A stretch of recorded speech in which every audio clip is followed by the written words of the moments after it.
लखीमपुर खेड़ी और कश्मीर, एक स्थान पर एक गाड़ी के नीचे प्रोटेस्टर आ गए और उनकी मृत्यु हो गई और उसके उपरांत प्रोटेस्टर्स ने उन गाड़ी वालों को रोका और उनकी हत्या कर दी।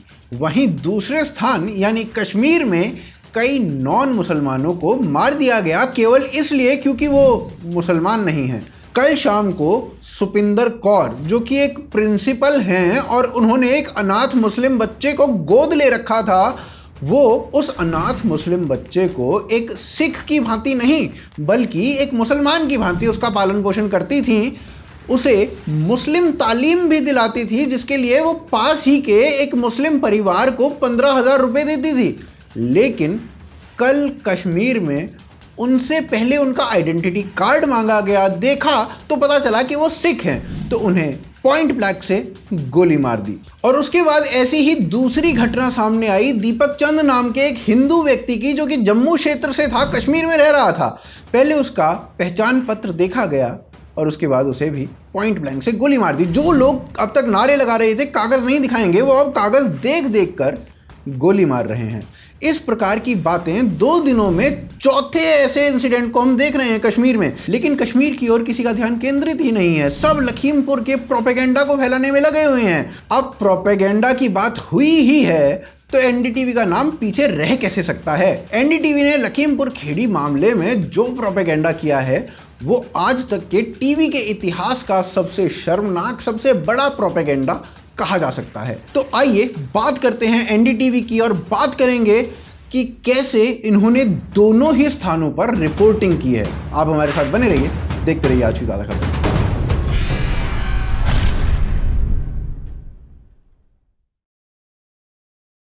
तो जी बात उठी है प्रोपेगेंडा की और लखीमपुर की। तो लखीमपुर का जो प्लॉट है ना, जो कहानी है, वो भीषण घटिया बॉलीवुड मूवी के प्लॉट से भी अधिक घटिया है। लखीमपुर की जो कहानी है, जो प्लॉट है, उसमें कहा गया कि एक एमपी ने खुलेआम किसानों को कहा कि मैं तुम्हें निपटवा दूंगा और फिर उसके कुछ दिनों के बाद उसने अपने बेटे को अपनी ही कार देकर भेजा और कहा जाओ सबको मार दो। मतलब क्या कोई पॉलिटिशियन खुद ऐसा कभी करेगा? अगर उसे किसी को मरवाना है तो वो किसी को सुपारी देगा, किसी को कहेगा जा ये काम कर दे। लेकिन नहीं, लिब्रांडुओं के गणित के हिसाब से एक एमपी, कोई छुटवैया नेता भी नहीं, एक एमपी खुद अपनी गाड़ी देकर अपने बेटे को भेजेगा और कहेगा जाओ सब पे गाड़ी चढ़ा दो। खैर, इसका जो भी सच है वो जल्द ही सामने आ जाएगा। पर यहां पर प्रोपेगेंडा पता है क्या है? प्रोपेगेंडा है कि एक प्रत्यक्षदर्शी जो उन्हीं गाड़ियों में बैठा हुआ था उसका साक्षात्कार लिया गया, तो उसने कई बातें बताई, एक नाम भी बताया, लेकिन एनडीटीवी ने नाम बीप साउंड डालकर छुपा लिया और उसे ऐसा दिखाया मानो बात आशीष मिश्रा यानी कि बीजेपी एमपी के पुत्र के बारे में कही जा रही है। और पौ फटते ही एनडीटीवी ने साक्षात्कार दिखाया और सबकी फाड़ दी। देखिए। The man claims the Thar belonged to Bhaiya, that's Ashish Mishra, and that his men were in it. क्या नाम तुम्हारा? पिताजी का नाम? गांव कौन सा? चारबाग, लखनऊ चारबाग। थाना हुसैन। वीर जी चुप कर जो। यहाँ कैसे आए थे?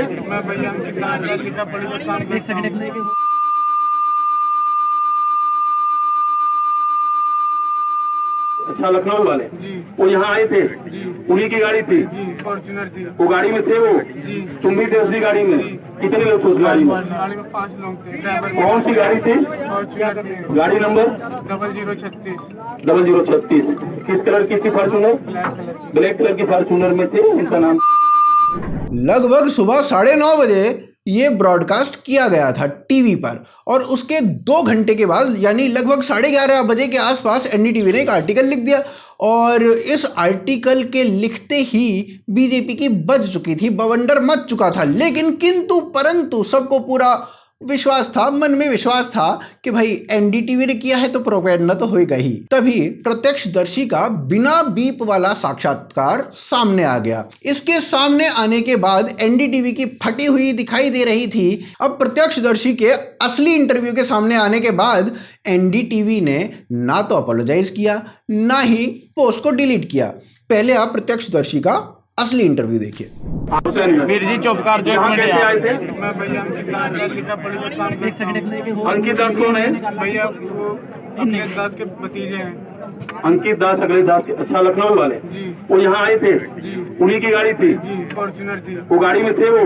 जी तुम भी थे उसी गाड़ी में? कितने लोग थे उस गाड़ी में? गाड़ी में 5 लोग थे। ड्राइवर कौन सी गाड़ी थी? फॉर्च्यूनर थी। गाड़ी नंबर 0036 0036। किस कलर की थी फॉर्च्यूनर? ब्लैक कलर की। ब्लैक कलर की फॉर्च्यूनर में थे। इनका नाम था अंकित दास। आगे एक और गाड़ी थी, वो दूसरी किसकी थी? वो मुझे नहीं मालूम है, क्यों? उसके बारे में नहीं मालूम है। वो भी तो साथ में ही होगी। मुझे उसके बारे में नहीं मालूम। क्या हुआ इतना बता दो। बस मैं उनके साथ में लिखा पढ़ी का काम करता हूँ। चलिए अब आते हैं कश्मीर पर। अब कश्मीर में कागज देखे जा रहे थे, हिंदुओं को, सिखों को मारा भी जा रहा था। तो भाई ऐसे में एनडीटीवी का कर्तव्य बनता है कि सबको बताया जाए हिंदू मुसलमान क्या होता है। सब कुछ ह्यूमैनिटी होती है। वैसे बात तो बड़ी सही है, लेकिन जब सामने वाला आपके कागज देखकर आपको मार दे और आप फिर भी यही राग अलापते रहो तो क्या ही किया जा सकता है। एनडीटीवी ने ये इंटरव्यू किया, देखिए। Because this kind of violence is obviously done to try and create divisions, right, between communities. When they target people like your father, they target the few Kashmiri Pandit families that are there. But up until now, what sort of relationship did he and all of you have with the rest of the community? Was there ever a sense of any kind of division, or was it always a very, No. you know what they talk when they talk of Kashmiriyat, that right now when I'm talking to you, yeah. See, right now when I'm just talking to you, one of my friends who is a Kashmiri Muslim, and it's like she is my pillar of strength. So there's no difference like Hindu or Muslim or minority or majority. वो तो आपकी thinking में है ना। वो तो जब आप when you become a human being, Right. then how does it matter whether you're a Hindu, whether you're Muslim? First, it's very important that we are human beings. अब साथ ही में इन्हीं भाई साहब ने फारूक अब्दुल्ला को भी बुला लिया कि चलो साथ में मिलकर प्रोपेगेंडा करेंगे। अर्थात उस फारूक अब्दुल्ला को जिसके पिता शेख अब्दुल्ला ने 13 जुलाई 1931 को अहमदियों के साथ मिलकर कश्मीरी इतिहास का सबसे बड़ा जेनोसाइड कराया था हिंदुओं का। और उसके बाद भारतीय स्वाधीनता के बाद लड़ झगड़ कर 370 लगवा के 13 जुलाई को, यानी कि इस डेट को जब हिंदुओं का नरसंहार हुआ था, उसको मार्टियर्स डे डिक्लेयर कर दिया, क्योंकि उस दिन 22 मुसलमान जो थे वो लड़ते लड़ते ना मारे जा चुके थे। और उसके बाद ऐसे शेख अब्दुल्ला के बेटे को बुलाकर ये भाई साहब पूछ रहे हैं उनसे कि डेमोग्राफी चेंज हो रही है ना कश्मीर में, क्या वो वजह है इन किलिंग्स की? उस पर फारूक अब्दुल्ला कहता है वही तो भारतीय सरकार को समझना चाहिए। सुनिए। He was saying that one of the reasons this could be happening is because of this fear that there is going to be demographic change in the valley, and that's provoking the extremists to react in this terrible way. See, this is the thing, Srinivasan, this is what is frightening people. भाई propaganda में तो NDTV का कोई जवाब ही नहीं है, कसम से। सिखों की फोटो लगाकर लिखते हैं मुसलमानों ने गणेश की मूर्ति बनाई। आलम तो ये है कि एनडीटीवी ने दानिश सिद्दीकी के तालिबान के द्वारा मारे जाने पर तालिबान को निर्दोष प्रूव कर दिया था और कहा नहीं तालिबान तो बेचारी बदनाम हो रही है, उसने नहीं मारा, वो तो क्रॉस फायरिंग में बेचारा बीच में आ गया तो मर गया। 2 अलग अलग कम्युनिटीज के रेप होते हैं तो उसके बाद एनडीटीवी कुछ इस तरीके से रिएक्ट करता है। रवीश कुमार खुद कुछ इस तरीके से रिएक्ट करता है। दोनों अलग अलग कम्युनिटीज के रेप्स हैं, दोनों रिपोर्ट्स देखिए। इंडिया में जिस तरह से पूरे मामले को सांप्रदायिक रूप दिया जा रहा है, वो कोर्ट और पुलिस की नजर और उसके दायरे से बाहर हो चुका है। पूरी मशीनरी लग गई है इसे घर घर पहुंचाने के लिए। काश यही मशीनरी बच्चों के साथ बलात्कार की 24,000 घटनाओं के मामले में भी सक्रिय होती। जाहिर है अपराधी किसी भी मजहब या जाति का हो सकता है, बल्कि होता ही है, लेकिन इस पैमाने पर देखना बलात्कार के मामले के साथ और नाइंसाफी है। शायद मशीनरी या आईटी सेल को पता है कि इन मामलों में इंसाफ कम मिलता है, इसलिए इनका राजनीतिक इस्तेमाल किया जाए। इतने में आरोपी संजीव, रवि, लवकुश और राजकुमार 4 लोग आए और पीड़िता को दबोच लिया। उसे बोलने का मौका ही नहीं मिला ताकि आवाज सुनकर पास में घास काट रही मां मदद के लिए आ सकती। घटना का डिटेल ना तो पढ़ा जा रहा है ना बताया जा रहा है। सवर्ण जाति के इन चारों लोगों के दिमाग में ऐसा करते समय क्या गुजरा होगा, यह जानना जरूरी है। क्या जाति के कारण उन्हें यह अहंकार मिला कि किसी के साथ कुछ भी कर सकते हैं, या पुरुष होने के कारण, या दोनों के कारण? और जो रवीश ने अभी किया, यही तो स्ट्रैटेजी क्लब हाउस में भी बनती हैं। देखिए और कमेंट में बताइए क्या अंतर है इनमें और रवीश कुमार में। देखिए के मुंबई जी जी जी बिल्कुल बिल्कुल माशाल्लाह। उसके बाद हम ये ब्राह्मण को भी टारगेट कर सकते हैं। देखो भाई, ब्राह्मणों, हाँ, ये बहुत ही सबसे ज्यादा जरूरी बात ये तुमने बोल दी। सबसे उम्दा ब्राह्मणों को टारगेट तो सबसे पहले करना है, ब्राह्मणों को टारगेट। जी जी, इसीलिए कुछ टर्मिनोलॉजीज भी है ना, जैसे कि ब्राह्मणिकल पैट्रियार्की, ब्राह्मणिकल सुप्रीमेसी, ये सब भी बहुत ज्यादा फेमस करना पड़ेगा।